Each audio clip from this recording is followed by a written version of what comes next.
अस्सलाम वालेकुम। तो कैसे हो आप लोग? उम्मीद है सब ठीक ठाक होंगे। आज हम किस्सा पढ़ेंगे हज़रत इब्राहिम अलैहिस्सलाम के दौर में नमरूद खुदाई का दावा करने वाला, नमरूद का अंजाम। आज का किस्सा ये है। तो आज मेरे पास कोई बुक वगैरह नहीं है, मोबाइल में लिखा हुआ है, नोटबुक में पूरा किस्सा हुआ। आज मैं आपको पढ़ के सुनाऊंगा और आगे चलकर बुक वगैरह से भी किस्से पढ़ेंगे और सुनेंगे। तो आज का किस्सा है नमरूद का अंजाम। नमरूद बाबिल का बादशाह था। उलमा के मुताबिक जिन 4 बादशाहों ने पूरी दुनिया पर हुकूमत की, उनमें से एक नमरूद भी है। उन 4 में से 2 मोमिन थे और 2 काफिर थे। मोमिन जुल्करनैन और सुलेमान अलैहिस्सलाम हैं और काफिर नमरूद और बख्त नसर है। नमरूद मुसलसल 400 साल तक बादशाह रहा। इस सरकशी, जुल्म और तकब्बुर का रास्ता इख्तियार कर लिया और आखिरत के बजाय दुनिया का हुसूल पेश नज़र रखा। जब हज़रत इब्राहिम अलैहिस्सलाम ने उसे अल्लाह वहदहु ला शरीक की इबादत की दावत दी तो उसने जहालत और गुमराही की वजह से खालिक का इनकार कर दिया। चुनांचे हज़रत इब्राहिम अलैहिस्सलाम ने उससे बहस की, लेकिन वो मरदूद खुदाई का दावा करने लगा। हज़रत इब्राहिम अलैहिस्सलाम और नमरूद के दरमियान मुनाजरा उस दिन हुआ जिस दिन वो आग से निकले। उससे पहले उनका आमना सामना नहीं हुआ था। जिस दिन वो इकट्ठे हुए उस दिन ये मनाजरा वाक़ई हुआ। हज़रत इब्राहिम अलैहिस्सलाम ने फरमाया, मेरा रब जिंदा करता है और मेरा रब मारता है।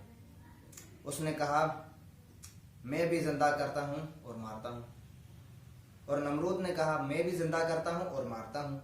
अपनी बात को साबित करने के लिए उस जाहिल नमरूद ने 2 कैदी मंगाकर बेकसूर को मार डाला और कसूरवार को छोड़ दिया और कहा, देखा, जिसको चाहूँ मारूं और जिसको चाहूँ छोड़ दूं।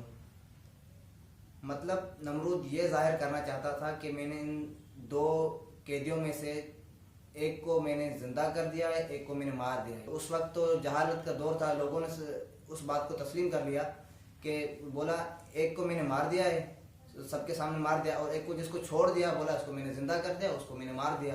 तो सबने उस बात पर यकीन कर लिया, जिसको चाहूँ मारता हूँ, जिसे चाहूँ नहीं मारता। इस तरह सबको फरेब देने की कोशिश की कि इसने मौत दी और दूसरे को जिंदगी बख्श दी।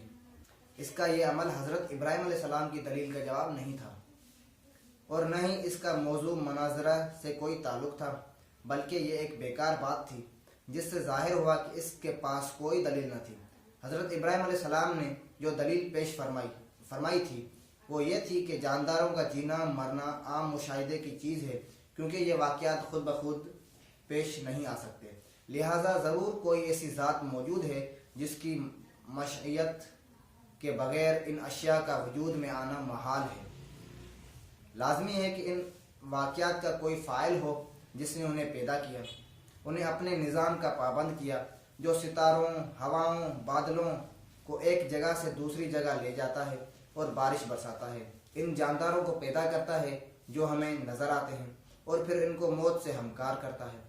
इसी दलील पर हज़रत इब्राहिम अलैहिस्सलाम ने फरमाया कि मेरा परवरदिगार तो वो है जो पैदा करता है और मारता है।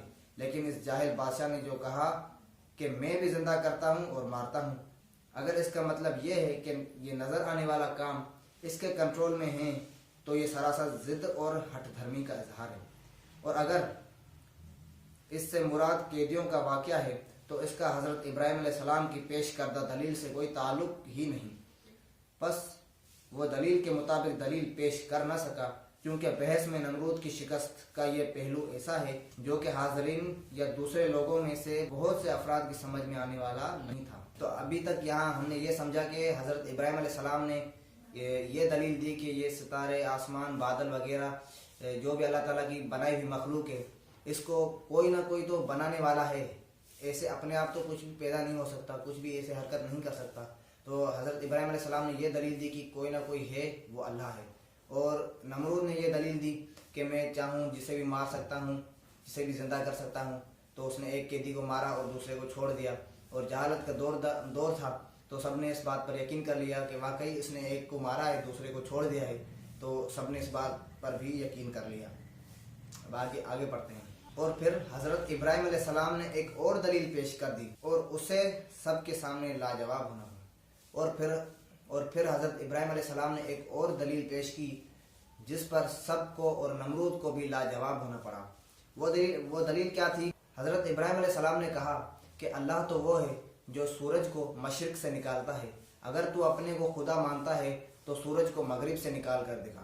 یعنی سورج روزانہ مشرق سے نکلتا ہے، اسے اس کو پیدا کرنے والے اور چلانے والے نے مقرر کر رکھا ہے۔ اگر تو ہی زندگی اور موت دیتا ہے تو اس کو مغرب سے لے آ، کیونکہ جس کے ہاتھ میں زندگی اور موت کا اختیار ہو سکتا ہے وہ چاہے جو کر سکتا ہے، اسے نہ منع کیا جا سکتا ہے اور نہ مغلوب کیا جا سکتا ہے۔ حضرت ابراہیم علیہ السلام نے یہ دلیل پیش کی کہ میرا اللہ مشرق سے سورج کو نکالتا ہے، اگر تو واقعی میں خدائی کا دعویٰ کرتا ہے تو سورج کو مغرب سے نکال کر دکھا۔ تو یہ تو نمرود نہیں کر سکتا تھا اور لاجواب ہو گیا، کیونکہ جس کے ہاتھ میں زندگی اور موت کا اختیار ہو وہ جو چاہے کر سکتا ہے، اسے نہ منع کیا جا سکتا ہے اور نہ مغلوب کیا جا سکتا ہے، بلکہ وہ ہر چیز پر غالب ہوتا ہے اور ہر چیز اس کے حکم کی پابند ہوتی ہے۔ اگر تیرا دعویٰ سچا ہے تو یہ کام کر، ورنہ ثابت ہو جائے گا کہ تیرا دعویٰ غلط ہے، اور یہی حقیقت ہے اور ہر شخص جانتا ہے کہ تو یہ کام نہیں کر سکتا، تو اس قدر عاجز ہے کہ ایک مچھر بھی پیدا نہیں کر سکتا۔ اس طرح حضرت ابراہیم علیہ السلام نے اس کا جاہل اور عاجز ہونا واضح فرما دیا، لہٰذا اس کے پاس کہنے کو کچھ نہیں تھا اور اس کا منہ بند ہو گیا۔ اسی لیے اللہ پاک فرماتے ہیں کہ کافر ششدر رہ گیا اور اللہ بے انصافوں کو ہدایت نہیں دیتا۔ نمرود نے اشیاء خوردنی کا انتظام اپنے ہاتھ میں رکھا تھا، لوگ غلہ لینے کے لیے اس کے پاس جاتے تھے۔ حضرت ابراہیم علیہ السلام بھی دوسروں کے ساتھ غلہ لینے گئے اور اس نمرود نے حضرت ابراہیم علیہ السلام کو غلہ دینے سے انکار کر دیا۔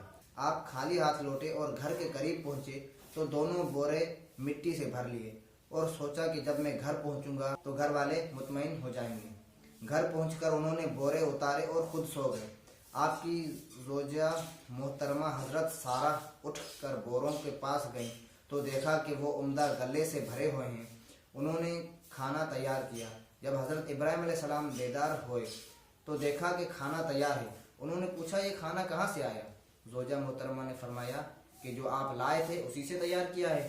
حضرت ابراہیم علیہ السلام سمجھ گئے کہ یہ اللہ پاک نے معجزانہ طور پر عطا کیا ہے۔ نمرود مردود ہر بار توحید کی دعوت قبول کرنے سے انکار کرتا رہا۔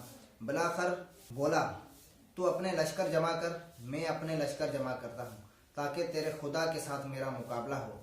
حضرت ابراہیم علیہ السلام نے فرمایا اے مردود تو اپنا لشکر جمع کر، میرا خدا کن فیکون میں جمع کر دے گا۔ تب وہ مردود مشرق و مغرب کی فوج جمع کرنے میں لگ گیا۔ حضرت ابراہیم علیہ السلام نے آخری بار بھی اس کو ہدایت کی دعوت دی، لیکن اس مردود نے کہا کہ مجھے تیرے خدا کی کچھ حاجت نہیں۔ اس وقت حضرت ابراہیم علیہ السلام نے دعا مانگی کہ اے مالک، یہ ملعون نافرمان تیرے ساتھ مقابلہ کرنا چاہتا ہے، اس کو ہلاک کر۔ تیری مخلوق میں مچھر ادنا اور ضعیف ہے اور کئی جانوروں کی خوراک بنتا ہے۔ میں تیری رحمت سے اس مچھر کو مانگتا ہوں کہ وہ اس مردود کا خاتمہ کرے۔ پس ان کی دعا قبول ہوئی۔ نمرود نے اپنی فوج کو میدان میں اکٹھا کیا اور حضرت ابراہیم علیہ السلام سے کہا کہ اگر تیرا خدا چاہے تو زمین کی حکومت ہم سے چھین لے، مگر اس سے پہلے میری فوج کا مقابلہ کرے۔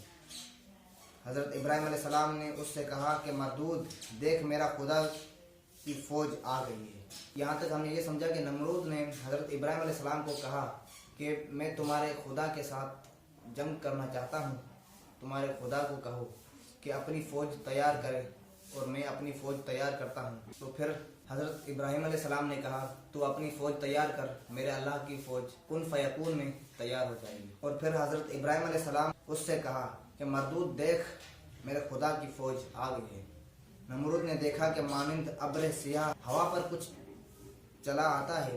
یہ دیکھ کے لشکر میں ہلچل مچ گئی، مچھروں کا شور پھیل گیا اور اس مردود کا سارا جوش و خروش جاتا رہا۔ یوں اللہ پاک نے اس لشکر پر مچھر مسلط کر دیے۔ انہوں نے ان کا گوشت اس طرح کھا لیا کہ صرف ہڈیاں باقی رہ گئیں۔